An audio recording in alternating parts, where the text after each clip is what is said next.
For my book project, I read The Teacher Who Couldn't Read by John Corcoran. The title basically sums up what the book was about. He was a teacher that couldn't read. John was born into a family of 6 children. He had 5 sisters. Um, their family moved around many times for his father's various jobs that he had. It was mainly in the southwestern region of the country where they moved.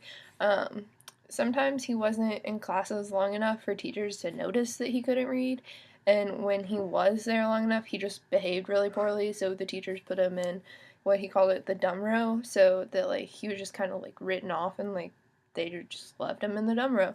And so his entire life, the only person who knew that he couldn't read was his wife, Kathy, and even his own parents didn't realize that he couldn't read.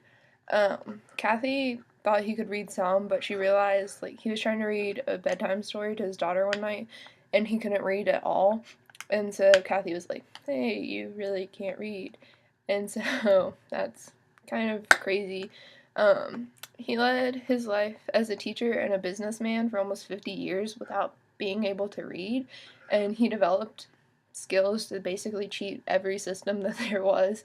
And like if he couldn't find a way around it, Kathy would just aid him and getting through things. And yeah, and so he always felt though that he was a bad teacher because he didn't know how to read, and he felt that all of his students should know how to read. But he said that he wanted to instill in those kids that the will to succeed, and along with respect for themselves and their fellow man. And I think that even though he couldn't read and wasn't able to teach them to read, I think that was like made him a really good teacher, because I think that the students should have, or like that they should have a teacher that's willing to like teach them that they're good enough and that they're capable of things, and like not that like they're bad or anything. Um, and towards the end of the book, he talked about milestones that a teacher should work to achieve, and there were a few that really stood out to me. One of them was teaching phonics to everyone, and like that all teachers should teach that way. And I think that's really good because, you know, if a child is struggling to read, they can use phonics to like sound out the words and learn more.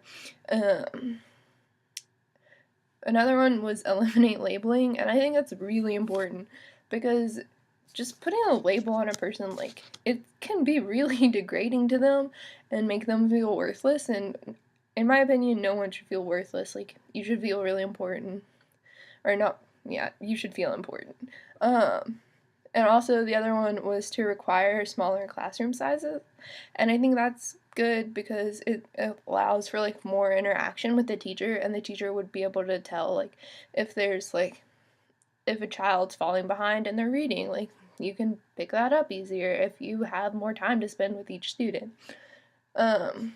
So to me, there was many points to the book, but the main point to me was that whether we like realize it or not, being able to read is a crucial part to be a functioning member of society.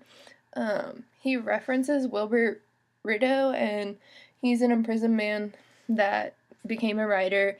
And Rideau says that like if we learn to read, like when we're supposed to learn to read, that maybe we would like society would be better, and like people wouldn't feel like they have to do the criminal acts that they have put them in prison, so we would have less criminals and like less problems. And yeah, so I agree with that. Like if there's more literate people in the world, like they won't have to feel bad about themselves or worthless like about themselves. So I think that that's an important part of the book. So that's what I learned from The Teacher Who Couldn't Read by John Corcoran. And yeah.